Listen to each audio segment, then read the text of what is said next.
Constitution sur la Sainte Liturgie, Sacrosanctum Concilium. Chapitre 3. Les autres sacrements et les sacramentaux. Paragraphe 59. Nature des sacrements. Les sacrements ont pour fin de sanctifier les hommes, d'édifier le corps du Christ, enfin, de rendre le culte à Dieu. Mais, à titre de signe, ils ont aussi un rôle d'enseignement. Non seulement, ils supposent la foi, mais encore, par les paroles et les choses, ils la nourrissent, ils la fortifient, ils l'expriment. C'est pourquoi ils sont dits sacrements de la foi. Certes, ils confèrent la grâce, mais en outre, leur célébration dispose au mieux les fidèles à recevoir fructueusement cette grâce, à rendre à Dieu le juste culte et à exercer la charité. Il est donc de la plus grande importance que les fidèles comprennent facilement les signes des sacrements et fréquentent de la façon la plus assidue les sacrements qui nourrissent la vie chrétienne. Paragraphe 60. Les sacramentaux. En outre, la Sainte Mère l'Église a institué des sacramentaux. Ce sont des signes sacrés par lesquels, selon une certaine imitation des sacrements, des effets surtout spirituels sont signifiés et sont obtenus grâce à l'intercession de l'Église. Par eux, les hommes sont disposés à recevoir l'effet principal des sacrements, et les diverses circonstances de la vie sont sanctifiées. Paragraphe 61. Valeur pastorale de la liturgie et sa relation avec le mystère pascal. C'est pourquoi la liturgie des sacrements et des sacramentaux fait que chez les fidèles bien disposés, presque tous les événements de la vie sont sanctifiés par la grâce divine qui découle du mystère pascal de la passion, de la mort et de la résurrection du Christ. Car c'est de lui que tous les sacrements et sacramentaux tirent leur vertu, et il n'est, à peu près, aucun usage honorable des choses matérielles qui ne puisse être orienté vers cette fin, la sanctification de l'homme et la louange de Dieu. Paragraphe 62. Nécessité d'une révision des rites sacramentels. Mais au cours des âges sont entrés dans les rites des sacrements et des sacramentaux des éléments qui, à notre époque, ne permettent pas d'en avoir assez clairement la nature et la fin. Il est donc besoin d'y opérer certaines adaptations aux nécessités de notre temps, et le Saint Concile décrète ce qui suit au sujet de leur révision. Paragraphe 63. Langue.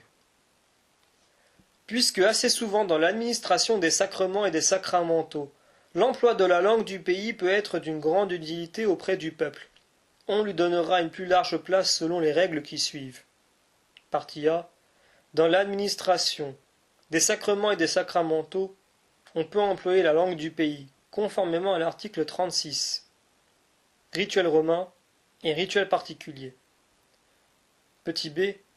En suivant la nouvelle édition du rituel romain, des rituels particuliers, adaptés aux nécessités de chaque région, y compris en ce qui concerne la langue, seront préparés au plus tôt par l'autorité ecclésiastique, qui a compétence sur le territoire mentionné à l'article 22, chapitre 2, de la présente Constitution.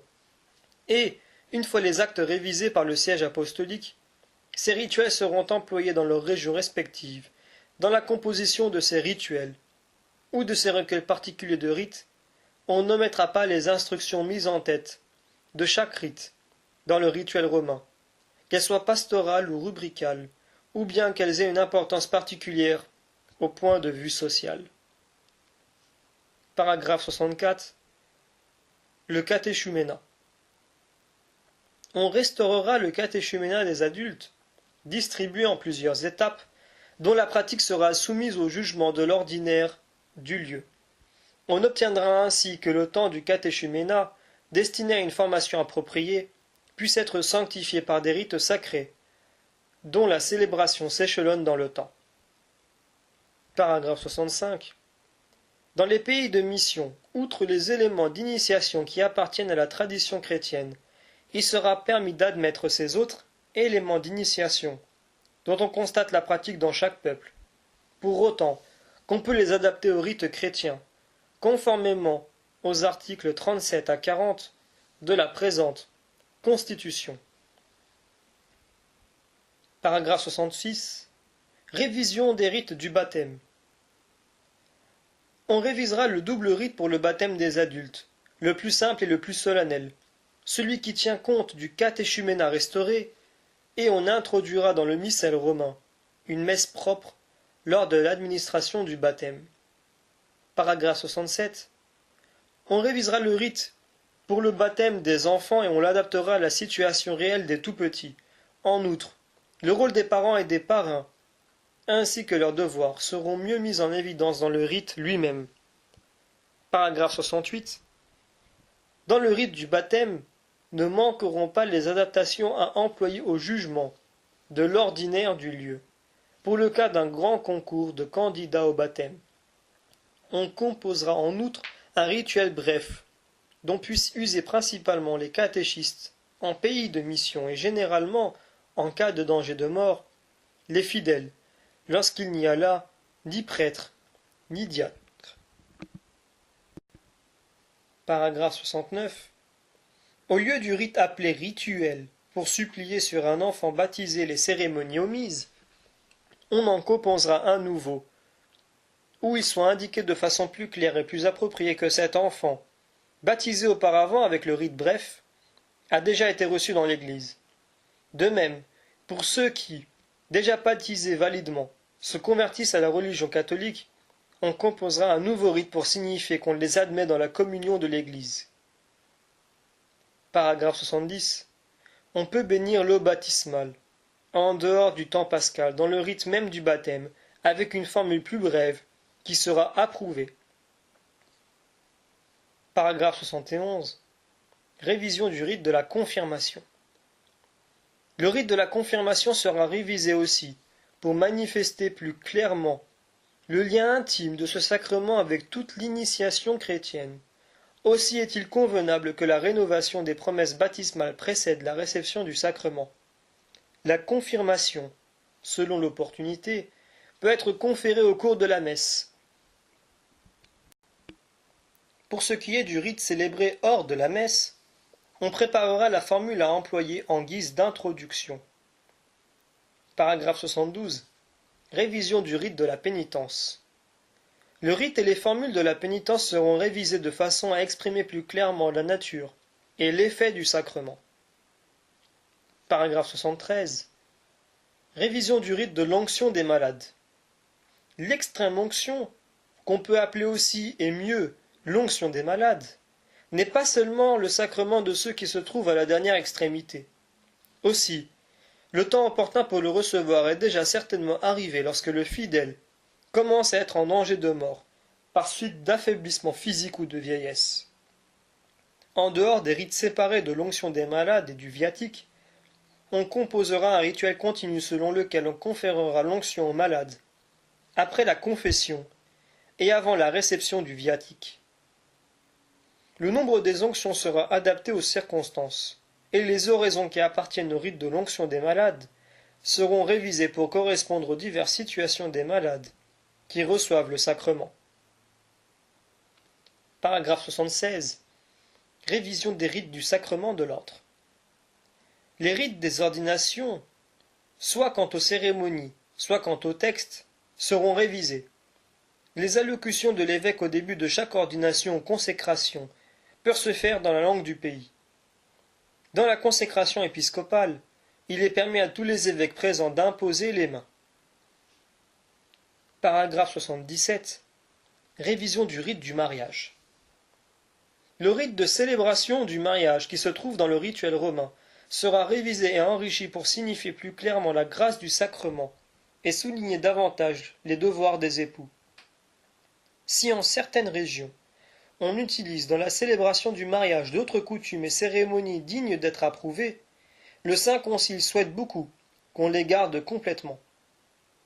En outre, faculté est laissée à l'autorité ecclésiastique sur le territoire, ayant compétence, mentionnée à l'article 22 chapitre 2 de la présente Constitution, d'élaborer selon l'article 63 un rite propre qui s'accorde avec les usages des lieux et des peuples, mais à la condition expresse que le prêtre qui assiste au mariage demande et reçoive le consentement des contractants.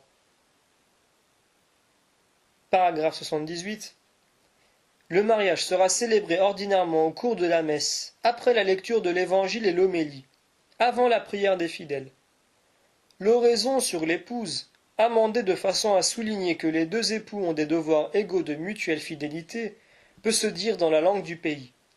Mais, si le sacrement de mariage est célébré sans messe, l'épître et l'évangile de la messe de mariage seront lus au début du rite et la bénédiction sera toujours conférée aux époux. Paragraphe 79. Révision des sacramentaux. Les sacramentaux seront révisés en tenant pour règle primordiale la participation des fidèles, consciente, active et facile, et en étant attentifs aux nécessités de notre époque. Dans la révision des rituels, conformément à l'article 63, on pourra même ajouter de nouveaux sacramentaux, selon que la nécessité le réclame. Les bénédictions réservées seront en très petit nombre, et seulement en faveur des évêques ou des ordinaires. On prévoira que certains sacramentaux, du moins dans des circonstances particulières et au jugement de l'ordinaire, puissent être administrés par des laïcs, dotés des qualités requises. Paragraphe 80. La profession religieuse. Le rite de la consécration des vierges qui se trouve au pontifical romain sera soumis à révision. En outre, on élaborera un rite de la profession religieuse et de la rénovation des vœux en vue d'une plus grande unité, sobriété et dignité. Il devra être adopté par ceux qui accomplissent, au cours de la messe, la profession ou la rénovation de leurs vœux, le droit particulier étant sauf. Il est louable que la profession religieuse se fasse au cours de la messe. Paragraphe 21. Révision des rites des funérailles. Le rite des funérailles devra exprimer de façon plus claire le caractère pascal de la mort chrétienne et devra répondre mieux aux situations et aux traditions de chaque région, même en ce qui concerne la couleur liturgique. Paragraphe 82. Le rite de l'ensevelissement des tout-petits sera révisé, et on le dotera d'une messe propre.